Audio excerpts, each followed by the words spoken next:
Thank you so much, Rabbi Lane, my dear friend Rabbi Lane, and thank you very much to the entire community of Panama and all of the synagogues, Betel, Shevet Achim, everybody together who was here from the whole Panama community and wherever else you're joining us.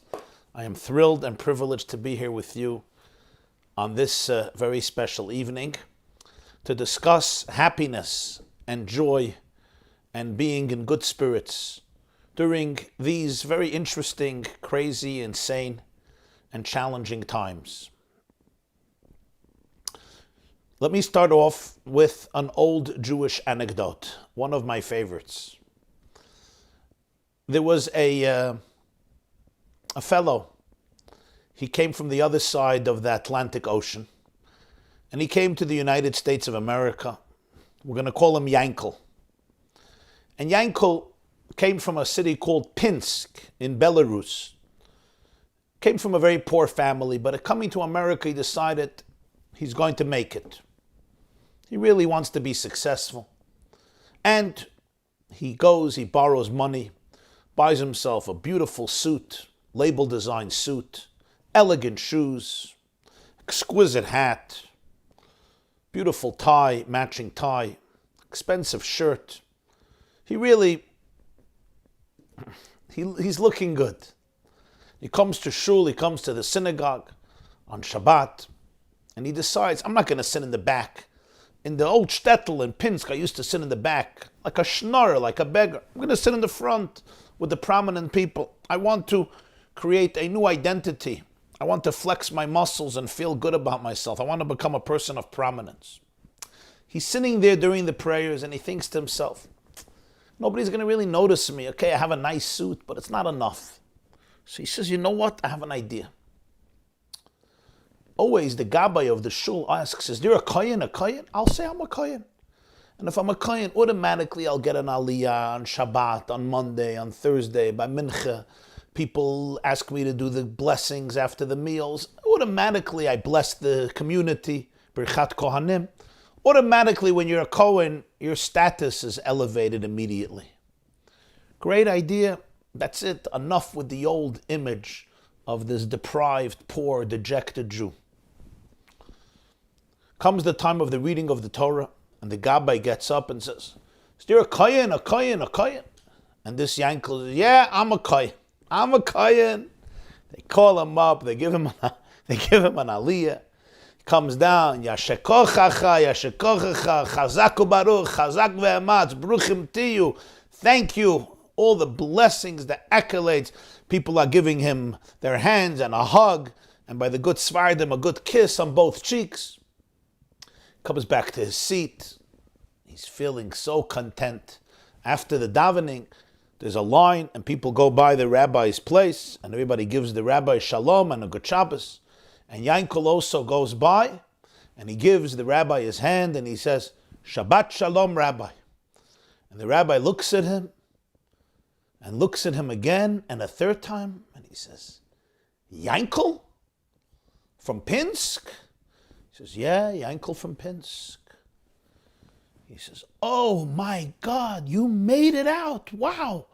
You made it to the other side of the Atlantic. That is amazing, Yankel. I never thought I will see you ever again in my life. I am so grateful to Hashem that you are alive. And he gives him a big hug and a big kiss, pre-corona. The rabbi looks at him and says, but Yankel, I have one question. I remember you as a child in Pinsk. I remember your father. I knew your grandfather, Olav HaShalom. They were fine people, good, honest, God-fearing Jews. But they were not Kohanim. How in the world did you become a Kohen today, Yankel? And Yankel looks at the rabbi, and he says, Rabbi, he says it in Yiddish, and then I'll translate it. And Rabbi Lane will translate it once again. So you'll laugh three times. Those who know Yiddish and English and Spanish will laugh 3 times. Yankel says, Rabbi, this is America. This is a new country. Ob ken sein a Rav, ken ich sein a Kohen. This is America. It's a new country. If you could be a rabbi, I can be a cayenne. It's a funny anecdote, I think, but it also captures what I think is an important truth about the human condition in terms of understanding who we are and what our potential is, which I think can help us and give us perspective on this concept of happiness during these times. Another joke, if you don't mind. There was a fellow, also a poor man, who he didn't have a lot of mazel. And one day, his name was Chaim. One day his wife calls the rabbi and says, "Rabbi, I have a crisis." It's a crisis. "My husband buys the lottery ticket every week." Great. He won. "I just got a call. He got the right numbers." Wonderful. Mazel tov. $360 million. Rabbi says, "Wonderful. What's the bad news?" "That's awesome." She says, "My husband is going to hear the news. He won't survive. He's going to collapse. He'll faint. He can have a heart attack. God forbid he can expire from the news. I'm too scared. I'm too afraid for him to find out that he won $360 million. The rabbi tells the wife, he says, "Don't worry. Tell your husband to stop in my office on the way home, and I will prepare him for the news so that he'll be able to deal with it in a serene and calm way, and God forbid, it won't affect him, he won't faint. He won't faint." The wife says, "Wonderful." She tells her husband to go visit the rabbi on the way home. He comes into the rabbi's office. Chaim, the rabbi, says, "How are you? Shalom." Chaim says, "I'm fine, Rabbi. To what do I owe this honor that you invited me to your office?" And the rabbi says, "Chaim, I just wanted to know, how's your parnasa? Are you making a living? Are you making ends meet? Do you have money to pay your bills?" He says, Rabbi, you know, I'm a shlem mazel.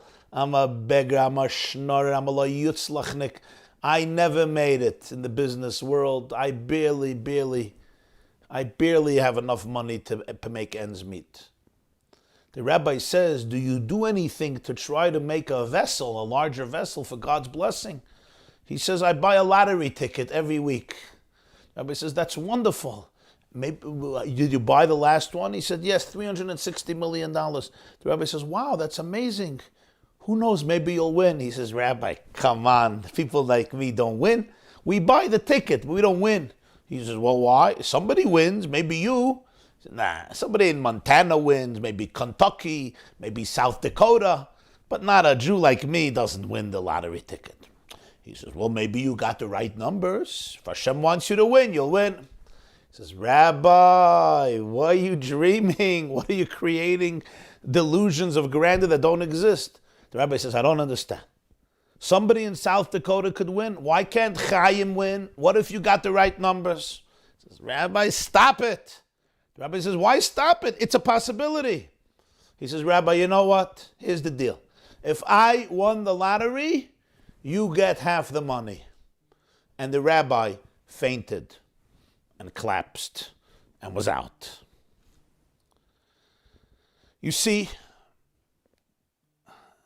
in life, we have to be able to know how to deal with good news. It's a skill. Sometimes as Jews, we're used to dealing with another problem, another challenge, another phenomenon, another issue, another struggle. We're facing adversity once again. But I also have to learn how to embrace good news, how to be able to see the positive, how to be able to say, you know what, it's good. I won. They tell an old joke that the Israeli parliament once gathered. They were discussing the problems of the economy. Israel's economy then was in the erd. It was very bad. So the Knesset, the parliament members, discussed what they can do to build Israel's economy. So what they do?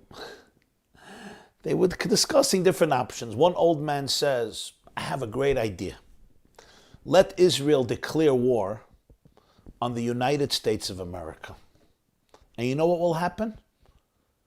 America will wipe us out like they did to Germany and Japan during the Second World War. And then America will feel guilty. And then America will give us all the money in the world and rebuild us and turn us into an economic power, just like they did with Japan and Germany. That's what we should do. Another old man gets up and says, there's one big problem. The problem is, what happens if we win the war? Often in life, we're used to thinking in terms of what happens if I lose. Can I start thinking, what happens if I win the war? What happens if I win? Do I know how to win? Do I know how to come out triumphant? Do I know how to deal with a good life? Or do I only know how to complain and kvetch? There was a Yiddish professor in Harvard University. Her name was Ruth Weiss. And Ruth Weiss says, you know what happens after a Jew makes a fist? You know what happens after a Jew makes a fist? Shamnu, Bagadnu, Gazalnu, Al-Chet. He starts confessing. Somebody else makes a fist, you go check your nose out by the doctor. So a Jew makes a fist, we start apologizing. Why? He says, we're good at apologizing. It's hard for us to really develop an inner Yiddish stolz, an inner Gaon Yaakov, a Jewish pride. And this is what I want to address with you this evening. When we talk about cultivating a positive attitude during what's certainly a challenging time. And I'll tell you how I want to address it from an interesting angle. In a few days, this Shabbat is going to be Yutes Kislev. The 19th of Kislev is the yahrzeit of the Maggid of Mezrich, the Rabbi Doiv Ber, the famous successor of the Baal Shem Tov, founder of the Hasidic movement. The Maggid Rabbi Doiv Ber succeeded him, and from him came all the branches of Hasidism throughout the generations, came from the Maggid students. He passed away on Yutet Kislev, Yat Kislev Tov Kuf Lamed Gimel, 1772. This year it's on Shabbos. That year was on a Tuesday. The very same day is also the anniversary of another lovely, powerful event in Jewish history in 1798. The Maggid of Mezrich had a student known as the Baal HaTanya. The Baal HaTanya, Rabbi Shneur Zalman of Liadi, was the founder of Chabad and the author of Shulchan Aruch Harav, one of the greatest codes of Jewish law written in Jewish history. The brilliance and the definitions and the definitive terminology and the way the Shulchan Aruch Harav articulates halach is unprecedented. Rabbi Shneur Zalman of Liadi was thrown into Tsarist imprisonment on the accusation of treason because of a very sad, the very powerful opposition that existed at that time between the Hasidim and those who opposed them. And on Yutes Kislev, the 19th of Kislev, he was emancipated, he was liberated. He was exonerated and he was given permission to continue teaching, continue spreading the Torah, the teachings of Kabbalah, of Hasidus, of Jewish spirituality, Jewish mysticism, the soul of Torah, which invigorated millions of Jews in Eastern Europe during the 18th and the 19th century, and of course during the subsequent generations until this very day. In fact, the Maggid of Mezrich, before he died, he told Rabbi Shneur Zalman, his youngest student, Yutes Kislev is our celebration. Yutes Kislev is unser Yom Hilul. It's our anniversary, meaning it would be the day that he would pass away, and it would be the day, decades later, when his student, Rabbi Shneur Zalman, would be emancipated from prison. And one of his key gifts that he gave the world was the book of Tanya. The book of Tanya is a small book, but it's really encyclopedic, general description of what the Hasidic perspective on life is, how to serve God according to the teachings of the Baal Shem Tov and the Maggid and the Baal HaTanya, based on the inner mystical spiritual dimensions of Judaism. And it's a very elaborate and comprehensive, even though it's concise and brief, speaking about the structure of the human soul, the spiritual anatomy of a person, the science of the soul. Just like we have science and physics and biology and medicine, which is the science of the body or the science of the world, the chemistry of the world. We have the science of the soul. Tanya is the science of the soul. How does the soul work? What does the soul need? What does the soul yearn for? He discusses over there the purpose of creation, the relationship between God and the world, the unity, the oneness of life. Very, very powerful, powerful book. But there is a fascinating and mysterious statement in the introduction to Tanya. The Baal Tanya writes that he didn't want to write a book because face-to-face conversation is much more effective, because then you could listen to the person and talk to the person and you can address your responses to the person. When you write a book, it's more abstract. But he says he didn't have a choice. He won't be able to see all the people any longer. And so many people are coming, and people also forget what he told them. So therefore, he's writing a book, and he says, I'm going to include here all the answers to all the questions. Al kein rashamti kol hatshuvot lekol hasheilot. And you read this and you wonder, how could the Baal Tanya write, I included all the answers to all the questions? That's impossible. It's a small book, 53 chapters, and they're not very long. It's a small book. The Tanya today has 5 sections, but just the first section is 53 chapters. It's loaded, it's intense, it's heavy. You could learn it for many decades. But to say that in 53 chapters you included all of the answers to all of the questions, how can a human being say that? How is that even possible? You know how many questions there are in life? You know how many dilemmas there are in life? You know how many struggles there are in life? The answer I'm going to introduce with a little anecdote. They say that there was a Jew who once came into a library, a big library, came into a Barnes and Noble store. I don't know if they have Barnes and Noble by you, but one of these very famous bookstores. They're called Barnes and Noble. Comes into the store, and he's looking for the self-help section. So he goes over to the woman standing there at the desk, and he says, where is the self-help section? So she says, if I answer you, it will be a contradiction in terms, and it will be defeating the purpose. So I can't answer you. In many ways, lahavdil, self-help books is a genre known in our times. But in many ways, I would say that the Tanya was the first such book written in history. Why? The premise of the Tanya is in the opening of chapter 2. V'nefesh hashenis b'Yisrael hi chelek elekam imal mamash. The soul of a Jew is a piece of God. If that's the case, you have the answers to all the questions. Because the Alter Rebbe, the Baal Tanya, believes you don't need somebody else for the answers. You have all the answers inside of you, because your soul is a piece of Hashem. You are a fragment of infinity. You are an ambassador of the divine in this world. You are a piece of heaven. At your core, you are infinite. You are a reflection of infinity in this world. You are a manifestation of the divine light in this world. At your core, you're wholesome, you're confident, you're powerful, you're invincible. You are a shliach, you are a messenger, an ambassador of the Ribbono Shel Olam, of God in this world. Your soul, in fact, is considered a chelik elikam imal, so to speak, a piece of Hashem, kevayachol, like a fragment of the Shekhinah, a fragment of the divine.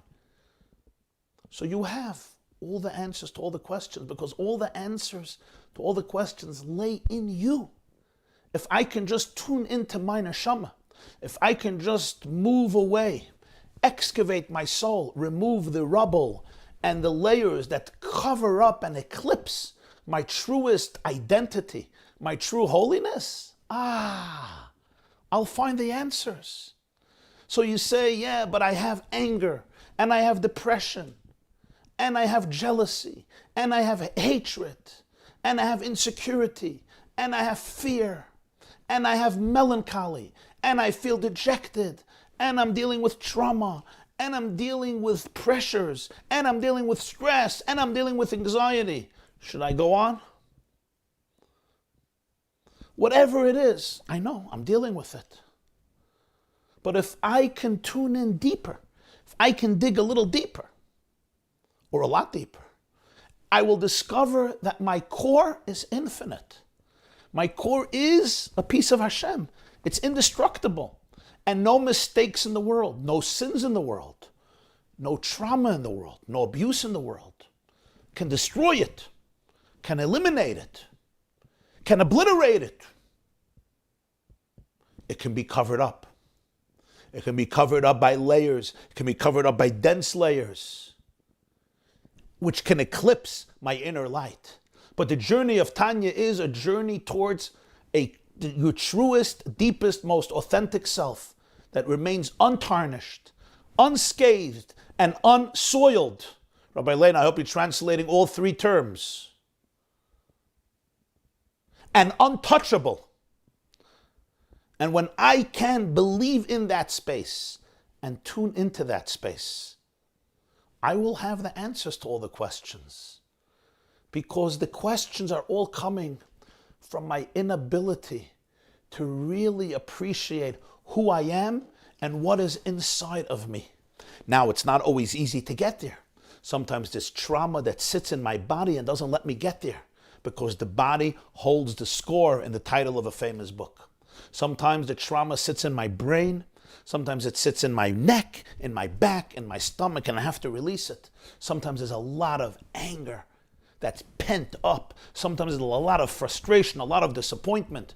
Sometimes there's a lot of toxicity and lots of pain and that's true. And that all comes from what the Tanya calls the nefesh habahamit, which is the animal inside the person that's just trying to survive and develops survival skills. And they're not bad skills. They're just survival skills. Like every animal develops survival skills. We also have an animal, and that animal also develops survival skills. And we squirrel our way through life trying to survive. And don't blame yourself, because sometimes those survival skills allowed you to survive as a child. Yes, I was like a little animal or a little insect or a little fish or reptile or bird that felt threatened and insecure, and I had to crawl up and retreat into my cocoon, and that's how I developed my survival skills, and here I am today. Don't blame yourself, says the Tanya, but don't become a victim.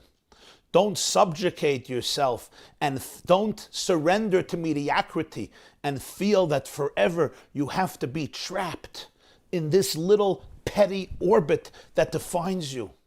You have infinite potential, but for this, you have to know what is inside of you. That's why the Baal HaTanya can say, I can give you a book that has all the answers to all the questions. You know why? Because the Alter Rebbe only gives you one answer. And that answer includes the answers to all the questions. And that answer is, look inside of yourself. Identify your truest core.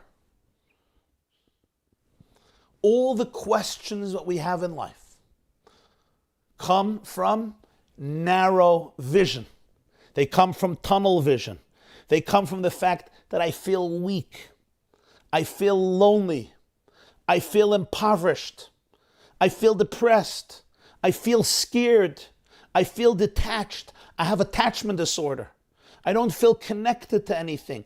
I'm frightened of my shadow. I'm frightened of losing my relationship. I'm frightened of being stepped on. I'm frightened of non-existence.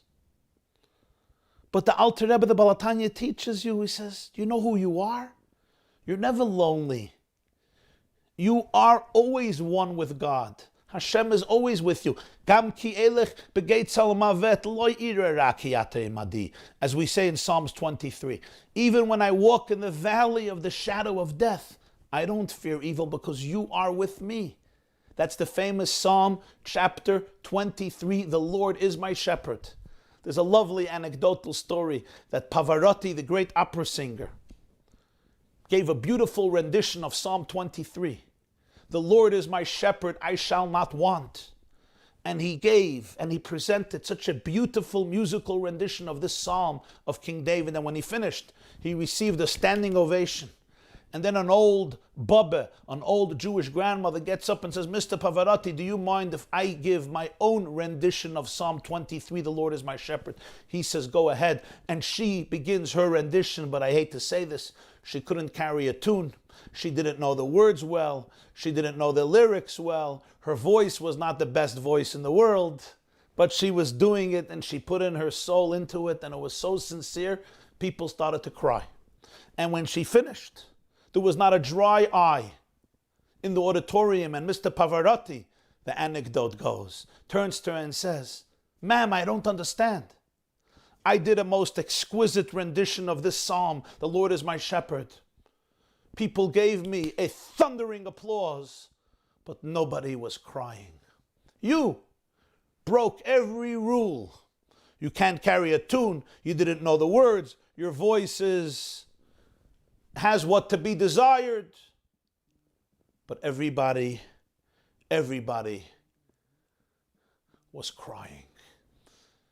Why? And the woman looks at Mr. Pavarotti, and she looks at the crowd, and she said, my dear Mr. Pavarotti, you may know the psalm, but I know the shepherd. And that makes all the difference. You may know the psalm. You may have the professional skills to be able to present this psalm in the most brilliant and talented way. But I know the shepherd. I have an intimate relationship with the shepherd. Every single person has that relationship. And not because you're necessarily perfect and impeccable and flawless. Even if I made mistakes, even if I made big mistakes, your soul is always a chelek Elokai mimal. We say every morning, Elokai, neshama shenasata bi tahorehi. The soul that you have given me is pure. There were those. There was a rabbi who said, take out the word he. Just write neshama shenasata bi tahora. The soul that you gave me was pure. Now it's not pure. Now it may be dirty. But most prayer books left in the word he, neshama shenasata bi tahora he, which means not only it was pure, it is pure. Because no matter what happens to me in my life, whatever matter I do or somebody else does, willingly or unwillingly, your soul is unscathed, untouched, untarnished, unsoiled. It's not defected. There's no such a thing as a defective soul. There could be, God forbid, a defective body. They could sometimes do something that is defective. But the soul is always intimate, one, deeply connected and linked to Hashem. No separation is possible. And therefore, if I can tune into that space within my psyche, I can really discover the answers to the questions. Because what he's trying to convey to us is not to teach me new information about outside of me, but to give me new lenses, to expand my horizons, to expand my perspective, to be able to look at myself and at my spouse and at my children and my grandchildren and at my life and at the world with a new perspective. It's a change that happens inside of me. You have books that talk about people's weaknesses and people's lies and people's falsehood and people being stingy and people who are going to get punished and the darker sides of human nature, the darker angels of human nature. And those are some very holy books. But the teachings of the Baal Shem Tov and the teachings of the Maggid, the teachings of the Baal HaTanya, generally the teachings of the Hashkafa and the Machshava of Chassidut was what? Not to focus on the negativity, the falsehood, but rather to accentuate, to tell a Jew, Ein oid milvadai, everything is one with Hashem, and you're also one with Hashem. And therefore you're beautiful, and you're wholesome, and you're amazing, and you're incredible. And the moment you really, really get that, you have the answers to all the questions. Because all the questions, in one way or another, are a manifestation of my narrow vision of not seeing the depth and the truth of reality, the depth and the truth of my reality, and the depth and the truths of my intimate, inner soul, inner core, my divine neshama. The most important thing a person needs to be able to answer their questions is for somebody to remind them how holy they are. Somebody once said, what is love? Love is learning the song that is in the heart of another person and singing that song to them when they forgot it.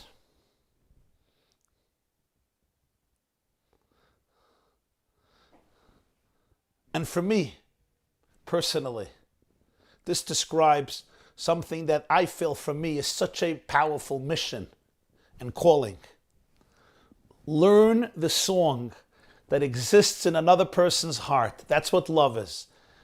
And sing this song to them when they have forgotten it. And that's what the Tanya tries to do. That's what all of the Hasidic teachings try to do. That's what Yiddishkeit tries to do. Sing the song to the soul when it might have forgotten its own song. That's what a person needs. A person has to know how holy they are, how beautiful they are, how good they are. Kirvas Elokim li toiv. You have to be able to feel how close you are to Hashem always, and how good that is. That you're never lonely. That even though you're angry and shattered and jealous and frustrated and annoyed and angry at the world, I got it. Yeah, the animal in me is trying to cope and trying to survive, and I get angry. Why do people get angry at their wife? You want to survive. Anger is a secondary emotion. It's not a real emotion. 95% of anger, 95% of times, anger is covering up pain. But it's much easier to say I'm angry than to say I'm in pain. If somebody says something to me, I get angry. And that way I feel that I'm macho, that I'm confident. I'm just dealing with my pain. But instead of being vulnerable and saying, I'm just in pain, it's much better and easier to say, oh, you're a crazy person, you're a sick person, I don't need you, get out of my life, I hate you anyway, who needs you? That way, I don't have to be vulnerable. I become righteous, the other person becomes evil, and everything is good. But I'm really suffering. The apathy, the anger, the indifference is just covering up my misery. Kirvas Elokim li toiv. You can only be fulfilled in life if you're filled from fulfilled. Fulfilled. Only the full can fill you. You can't get filled up from that which is empty. That which doesn't really exist, that which doesn't have substance, can't fill you. Anger won't fill me, addiction won't fill me, binging won't fill me, gambling won't fill me, alcohol won't fill me, websites won't fill me, unless you're watching my classes on the website. WhatsApps won't fill me unless you're watching my clips. Just joking. WhatsApp won't fill me. What's going to fill me? Fulfilled. You can only be filled from that which is really full. That which really exists, which is the divine. Kedusha. Kirvas Elokim li toiv. My dearest friends, so now when you ask me a question, how do I achieve happiness in times of craziness? I say to you, go into yourself. And you have to believe, if you could be a Rav, I can be a cayenne. This is America. This is Panama. We all live with old stories, who I am, who I'm not. I can't be happy. I am miserable. I am traumatized. I am angry. And I say, let's start a new page. Let's open a new chapter in our life. Yes, it is crazy times, and crazy times require crazy measures. And the first form of craziness should be, get out of your old patterns. Get out of your old addictive ways of thinking. Get out of your old dramas and narratives. Some of us live in the same foxhole for decades and decades and decades, repeating the same narrative again and again. Go crazy and get out of it. The Gemara calls it shtus de kedusha. There is insanity that is crazy and there's insanity that is holy. The Gemara says in Ksuvas, page 17, but one of the greatest Talmudic sages, Reb Zayda, he would go to the wedding. Reb Shmuel bar Yitzhak, he would go to the wedding and he would dance. He would take a hadas, a myrtle, and he would dance in front of the bride. They said, Ahanile, at his funeral, they saw a special pillar of fire. Ahanile shtuse l'sava.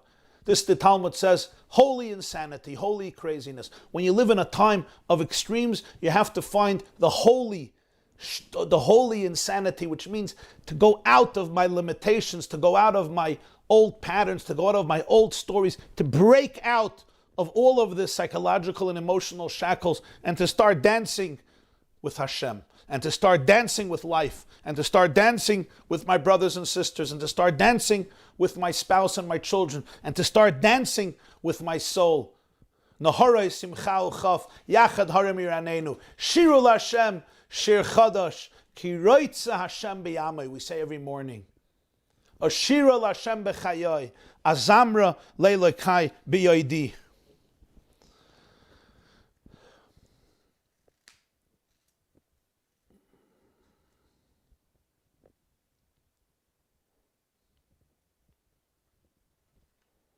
I want to share with you a marvelous Kabbalistic insight into the story of this, in the story of this week, Parashat Vayishlach. And it gives so much perspective and so much inspiration and so much encouragement.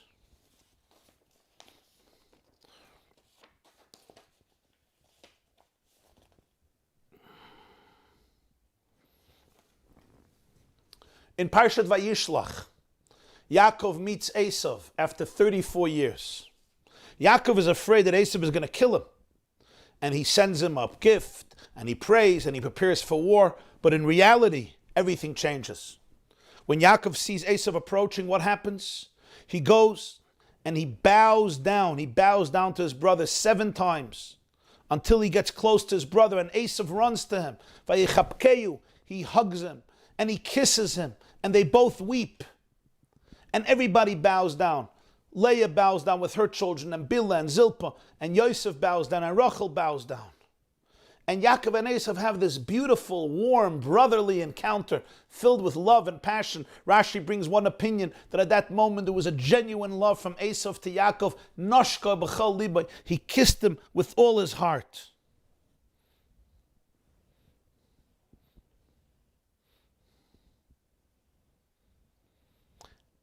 And the commentators struggle with this. Why did Yaakov bow down 7 times? 7 times. He bowed down all the way, prostrated himself 7 times. He calls Eisav my master 8 times. Adoni, 8 times he calls him my master. If you read through Parashat Vayishlach, go speak to my master Eisav. Eisav is the master, and Yaakov is the Eved. Yaakov is the servant. Mordechai would not bow down to Haman. Lo yichra v'lo yishtachaveh. But Yaakov bows down 7 times. And Eisav, he calls his master 8 times. How do we understand this? Some of the midrashim, some of the commentators are very harsh. They blame Yaakov Avinu. They feel that this was an error relative to the level of Yaakov Avinu. And there were penalties as a result of this. And there were the 8 kings of Edom who reigned before Lifnei Melech Melech L'Bnei Yisrael because of this. But I want to give you another perspective. This perspective comes from a sefer, a book called Torat Levi Yitzhak. It's a marvelous Kabbalistic work from Rabbi Levi Yitzhak. Rabbi Levi Yitzhak Shneyasin, the rabbi of Dnepropetrovsk, passed away in Kazakhstan in 1944. And listen to his insight. The word Yitzhak, the name Yitzhak, has a numerical value of 208. Yitzhak, Yud is 10, Tzadik is 90, that's 100. Ches is 8, and Kuf is 100. So together, Yitzhak, Isaac, is 208. That makes 8 times the name of God. The name of Hashem is Yud, Hey, Vav, Hey. Yud, Kei, Vav, Kei is 26. Yud, Hey, Vav, and Hey is 26. 8 times God's name, 8 times 26 is what? 208. So Yitzchak is 208, 8 times the name of God. Great. Put this on hold. Let's go to Yaakov. What's the numerology of the name Yaakov? Yud is 10, Ayin is 70, that's 80, Kuf is 100. So we already have Yud, Ayin, Kuf is what? 180, and we have Bet, 182. Yitzchak is 208, 8 times the name of God. Yaakov is 182. 182 is 7 times the name of God. The name of Hashem is 26. 7 times 26 is 182. Yitzchak is 208, 8 times the name of God. Yaakov is 182, 7 times the name of God. Wait, what happened? Was there a decline from Yitzchak to Yaakov?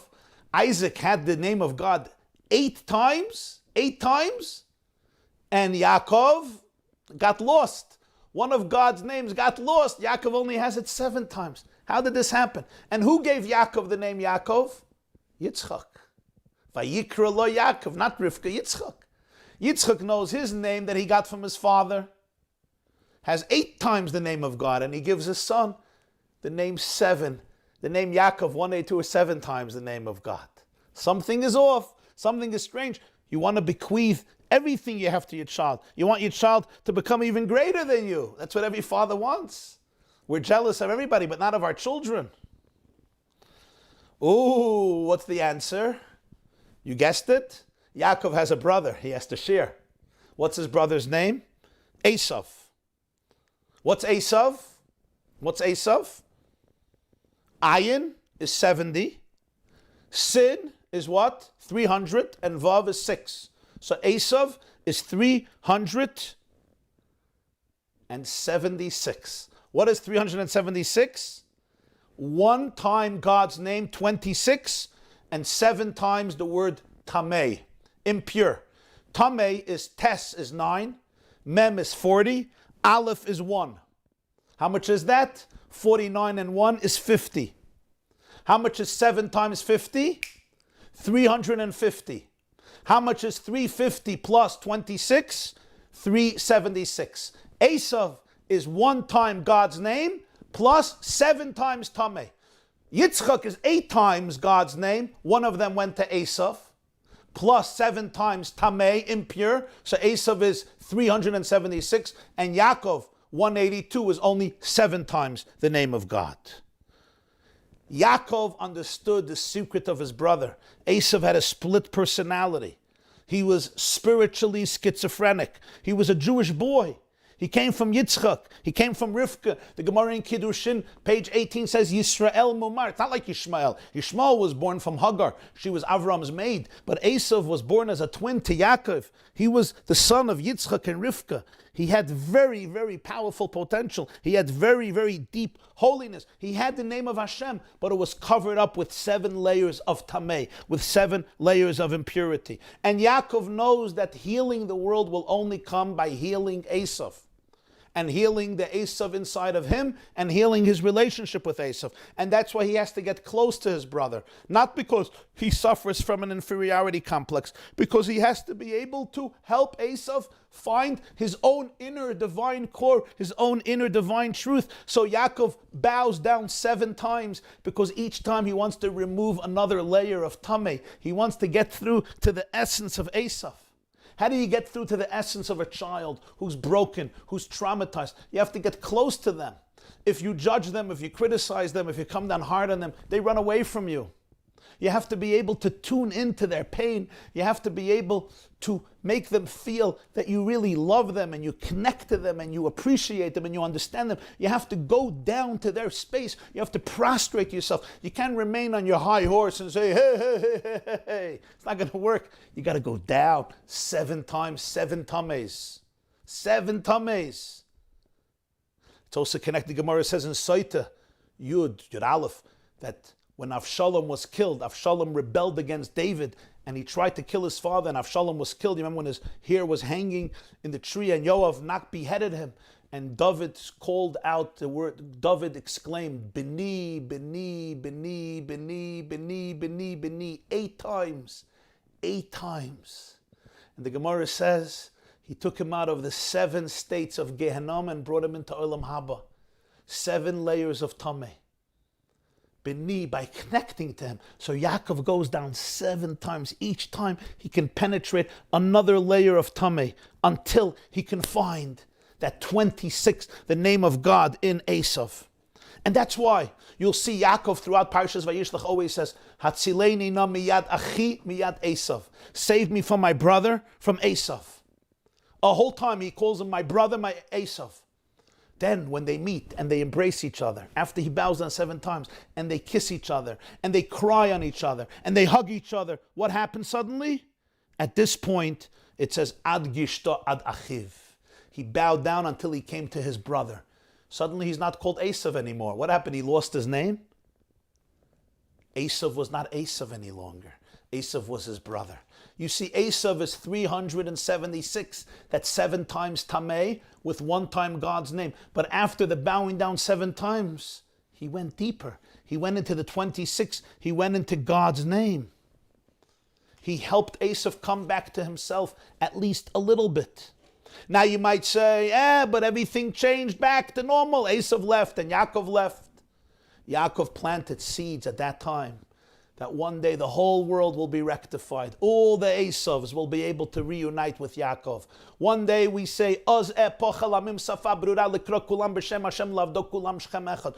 nations of the world will unite to declare the oneness of God. Not only that, the Gemara tells the story in Masechet Avodah Zarah, page 8, that when the Romans began to rule over the Holy Land around 200 years before the destruction of the Second Temple, after the Romans conquered the Greeks, and they ultimately took over Judea and Eretz Yisrael, they made a peace treaty with the Chashmonaim, the grandchildren of the Chashmonaim of Hanukkah, in order to defeat the Greek army that ruled over the borders of Eretz Yisrael.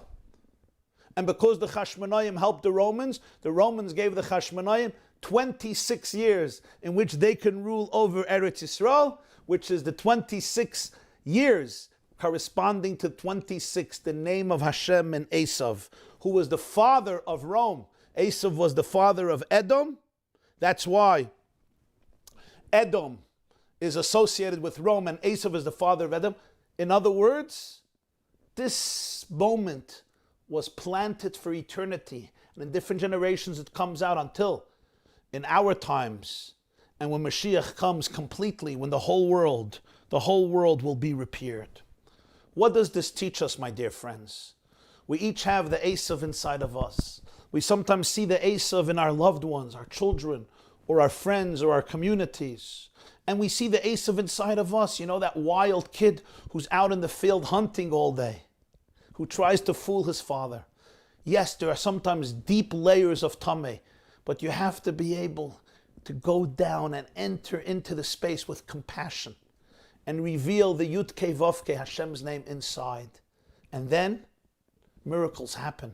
Then you see the light in yourself, you see the light in others, and you could begin to celebrate life with a different attitude. So where does change happen? Change doesn't happen there.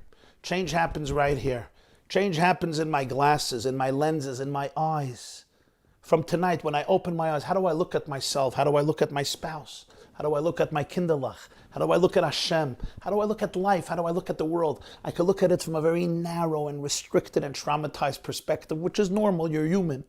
This is the perspective of my little animal trying to cope. Nefesh HaBahamit. Or I could look at it from the perspective of my Nefesh HaElokit, from my divine soul, Chelek Elokam Imal Mamish. And then, the reality may not change right away, but everything changes, because my perspective changes. I come from a place of inner wholesomeness, inner empowerment, inner vigor, inner stamina, inner joy, inner confidence, inner holiness, inner dignity, inner divinity, inner resilience, inner faith, and inner shleimut, inner wholesomeness. And that transforms everything for myself and for everybody around me. Thank you very much. Rabbi Jacobson, thank you so very much for these beautiful words. How to find happiness in the middle of esta locura, in the middle of the Mishigas. Como encontrar felicidade em meio a esta locura. If anyone would like to ask a question, please send to the chat box. Alguien quiere hacer una pregunta, Gabi, Zeroni, if you want to tell the people that are in Spanish, and you can send me a WhatsApp, that will also work. And I'm going to start with the first question that I have here, Rabbi Jacobson. So what's a practical way to connect to your core? So you said that it's people have to find their true inner sense, where many people are overwhelmed by traumas. We give some practical ideas besides trying to think about it, something a little more practical that we could get there. Yes. The question of all questions. I think it starts off with small things. Let me give a few practical ideas. Number one, it has to do with the moment you wake up. The moment I wake up, before I take the phone, before we start texting, WhatsApp, watching videos, emails, getting stressed before.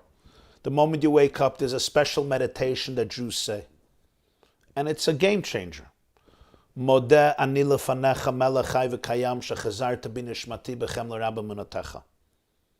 I thank you, Hashem, the eternal King, for giving me back my soul. Your faith in me is so great. It sets the trend for the day. You're thankful for your neshama. You acknowledge that you have a soul. You're not a random mutation. You're not an accidental error. You didn't just wake up and you're going to run to work to make a couple of dollars and eat breakfast because you're hungry. You're on a mission.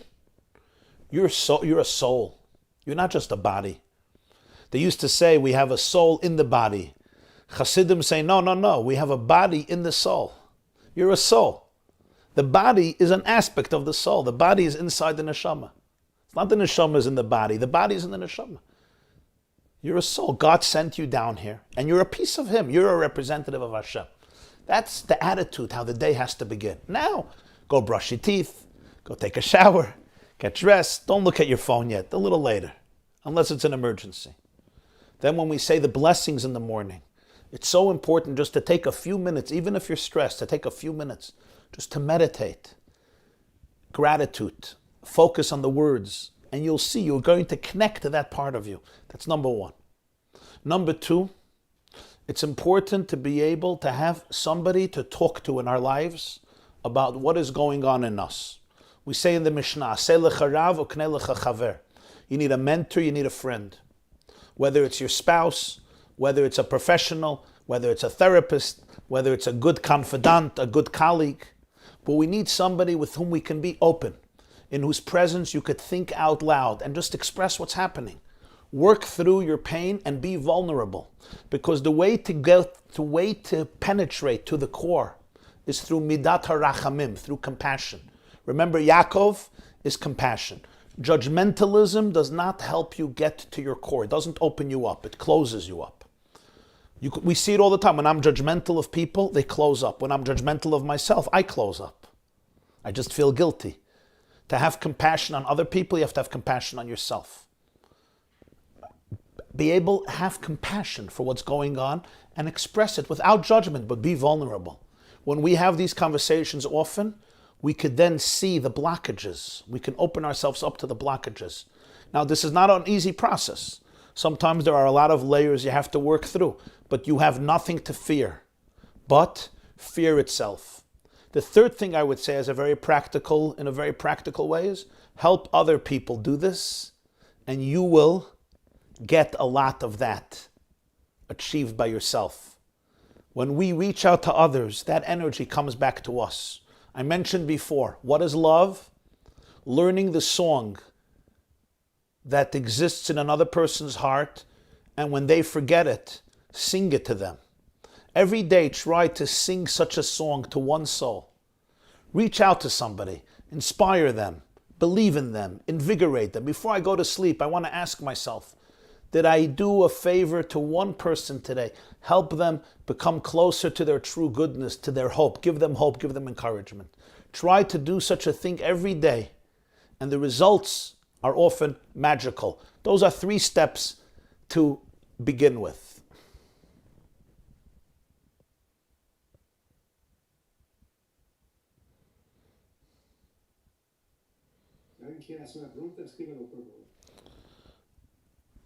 You want me to read the next question, Rabbi Lane? Yes, please.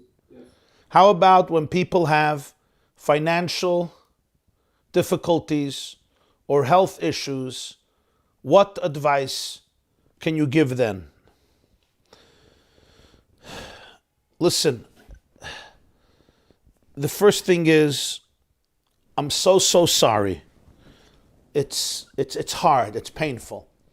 And everything that we discussed here does not take away from the fact that people are often struggling with serious issues, and we have to acknowledge it, and we have to pay tribute to it, and we have to empathize with it. We can't make everything dandy and rosy. Somebody who's struggling with health issues, it's a serious challenge. And somebody who's struggling, chas v'shalom, with financial issues, it's a different type of a challenge, but it can create tremendous stress and anxiety. And I think there's 2 things that have to happen. Number one, It's important, of course, to be able to ask ourselves, what is my mission now? What does God want me to do right now? What is my purpose in this situation? Sometimes we go into denial. We fight it. We don't want to accept it. We make believe it's not happening. And it comes back to haunt us. We get even more frustrated. It's important to be able to look at the situation, to be able to accept it, to be able to embrace it and say, okay, this is what I'm dealing with. And now let me try to breathe in and infuse some meaning into this, some purpose into this. What can I learn from this? How can I grow from this? How can I use this situation to become a better person, to live a more meaningful life, to live a more truthful life, to live a more authentic life? Now, it's not always easy because I may have had other plans. I was planning to be a multimillionaire. I was planning to win the lottery. And I didn't. Not like Chaim. It's true. And there is what's called denial. There is anger. There's bargaining. There's grief. And they're all very normal. And then there's acceptance. Like really looking at the situation and saying, okay, this is the reality. I'm not going to run away. I'm going to try to make it as best as I could. I want to get healthy. I want to have a good job, of course, always. But right now, don't despair and don't surrender into denial. I want to embrace the situation and see what I could learn from this, how I can grow from this. Maybe this is an opportunity for my relationships to become much deeper.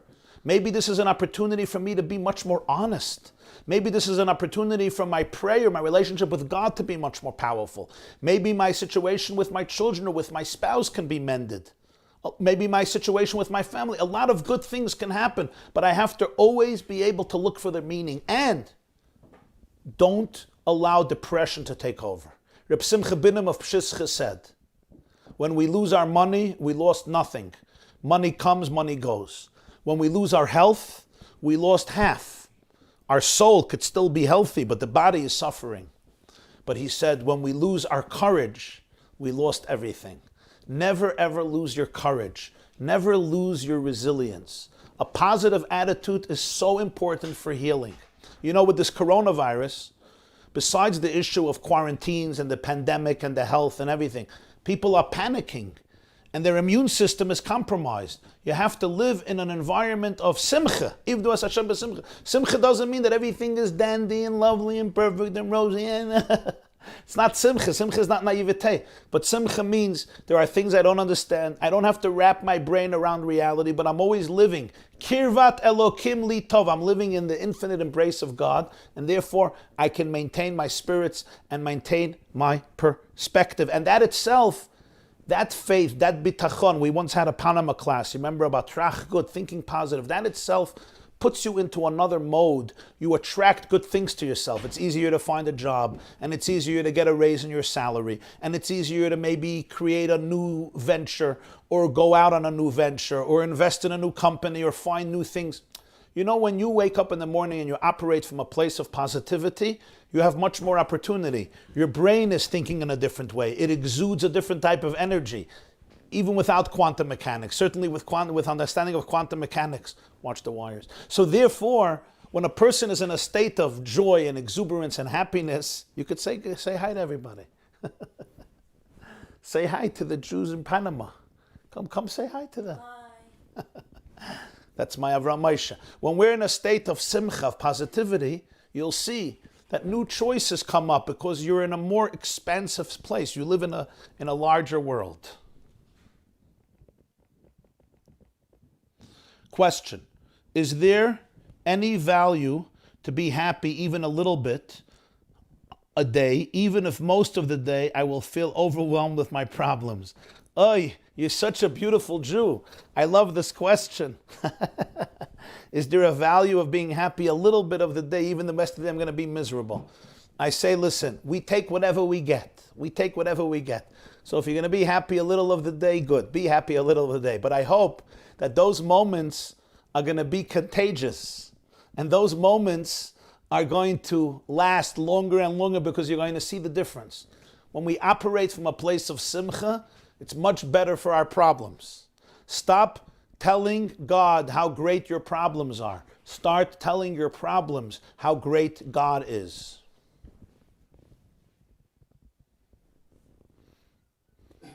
Next question. Rabbi Lane, should I continue with another few questions? Okay. Next question. Thank you so much for learning our song and singing it back to us when we have forgotten. The deep and profound insights you provided us today is part of our song.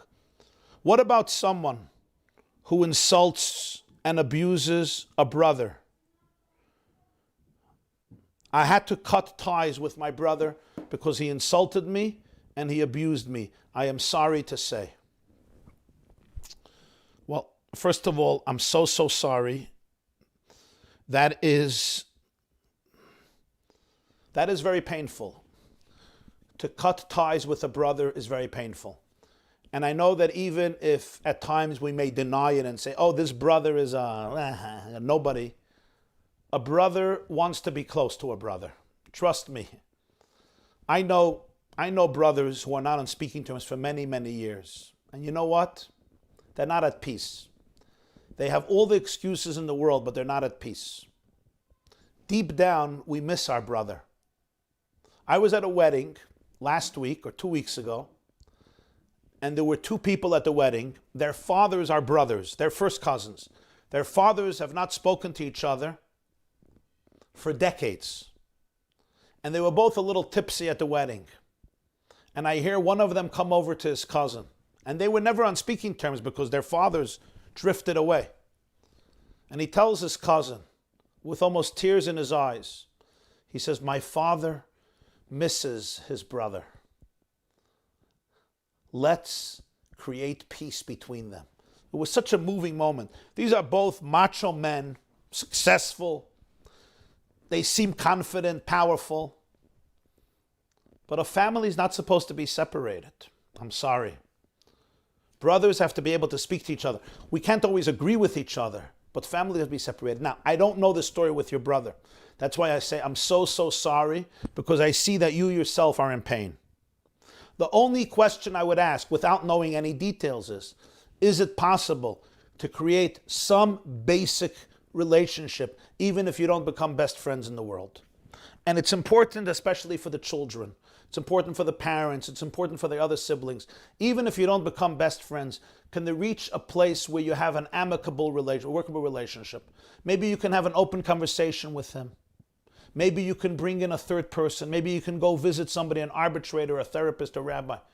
Maybe there could be some level of friendship, even if it's not so warm and powerful and the most genuine friendship. But I'm telling you, even a peace that is not, even shalom, that is not so thorough is better than a war, than cutting ties completely. So I don't know. If we're dealing with a dangerous situation or an ongoing abusive situation or a very serious traumatic situation, there are exceptions. But generally, I'm encouraging you as a brother to brothers, I'm encouraging you that if at all possible, try to go into a deeper place and find a place of reconciliation and forgiveness. If you can't, you can't, and I'm not judging you. There may have been very serious stuff done, and I don't know. But maybe speak to somebody who's more objective, somebody who cares for you, but somebody who can challenge you. Maybe there is some way of finding reconciliation, at least to some degree.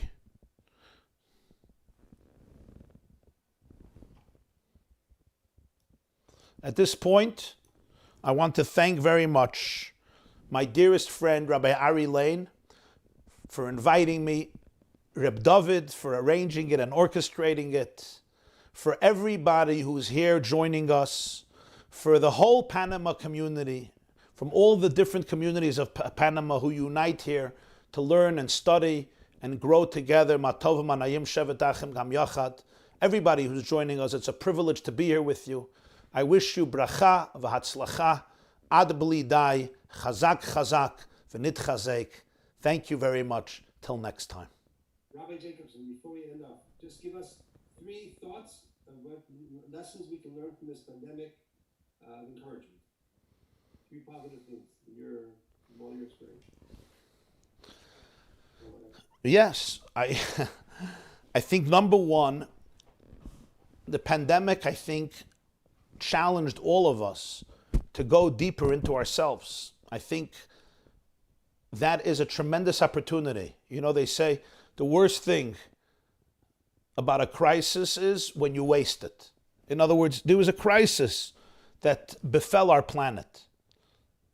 I don't know God's cheshbonot, but God had this little coronavirus take over the world. And it challenged us to go deeper. Because before the corona, you know, we were the world conqueror. Everybody was traveling. We felt like we owned the world. We controlled the world. Jewish historian Yuval Harari gave out a book last year, Homo Deus, man is God. You know, he said the next step is man replaces God. We don't need God anymore. We'll double the lifespan. We'll live 150 years. And I think the pandemic, the coronavirus, it humbled us. It diminished our egos, our hubris, our arrogance. It helped us go deeper into ourselves, to be introspective, to make a cheshbon hanefesh, to ask myself, Lama ze anoichi, who am I? Or as Yaakov told his messengers, he said, Eisav is going to ask you, Lemiyata, who do you belong to? Right? Ana selech, where are you going? Lemishal chalafanecha. All these questions, Chidush Harim says, where are you coming? Me'ayin bata, where are you going? These questions, I think, have been asked by humanity in the last 9 months more than what I remember in my lifetime. And I think that's very positive. To be able to really reevaluate my life. Who am I? What are my priorities? What is real? What is real and what is fake? You know, when you see that a whole economy just collapses, that a whole world goes on lockdown, sports stadiums, malls, bookstores, businesses, industries, shopping centers, clubs, bowling alleys, amusement parks, universities, courthouses, churches, mosques, everything, lahavdil shuls, everything closes down. It's like, wow. No terrorist attack, no third world war, no nuclear war. A little tiny virus. You could fit 3.6 billion of those viral particles on the eraser of a pencil. Closed down the whole world. Makes us humble. That's, I think, one good thing. The second thing is, I think it gives all of us an opportunity to work on our marriages and our relationships with our children. Everybody is home more. You could spend more time with your husband, more time with your wife. You could take walks. You can really work out your relationships in very unique ways. Don't waste this moment. It doesn't always come. Very special time to work on your marriage, to really become a couple that trusts each other, that connects to each other, to iron out your differences and your relationship with your children. To eat with them, to fabring with them, to listen to them. Now, I know Panama is much better than New York. Here, a family dinner on Shabbat is a miracle. By you guys, it's a little different. But still, each and every one of us could listen more to our children. Shmooze more, play more, have more fun, connect more. I think also a very, very special opportunity.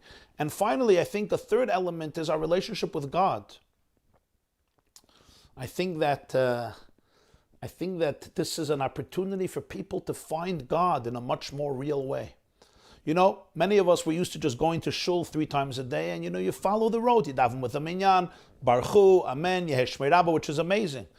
But many of us now, in the last 9 months, had to learn how to daven ourselves. Nobody is in the room. It's you and Hashem. There's no catching up to the chazan. There's no following anybody else. Nobody looking at you. It's really you and yourself and God. And you could talk to Him. You could connect to Him.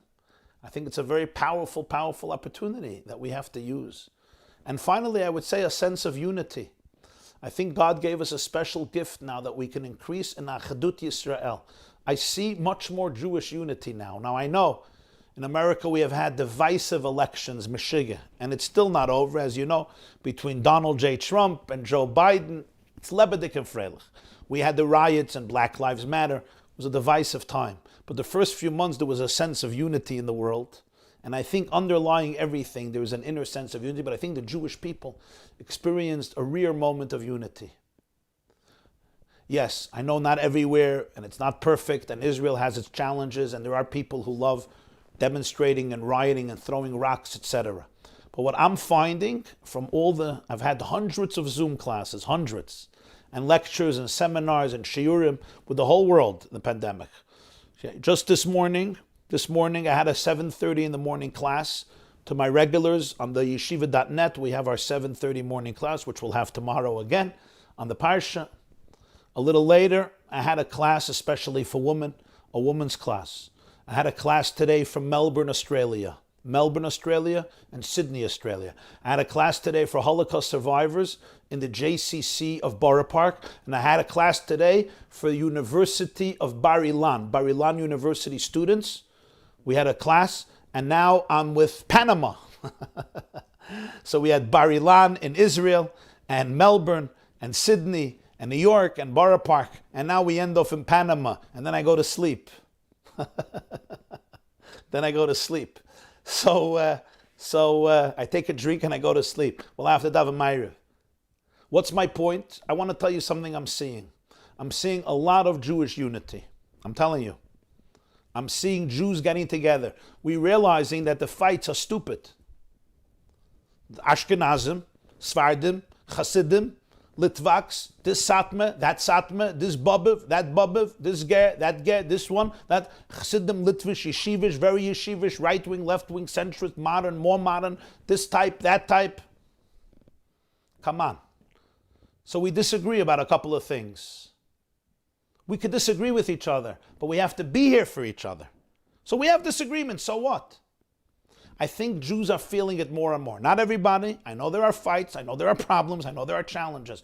But I think there's a consciousness of achadut that the pandemic has helped create, because we realized that what unites us is much deeper and much more powerful than what divides us. Those are some thoughts that came into my mind now. Thank you very much. Muchas gracias, Rabbi Jacobson. It's been a pleasure. Thank you for the wonderful talk, inspiring, informative. We wish you all the best. We hope you have a good night. I'm sure you have another busy day tomorrow. Thank you. Muchas gracias a todos. Good night. Thank you very much, Rabbi.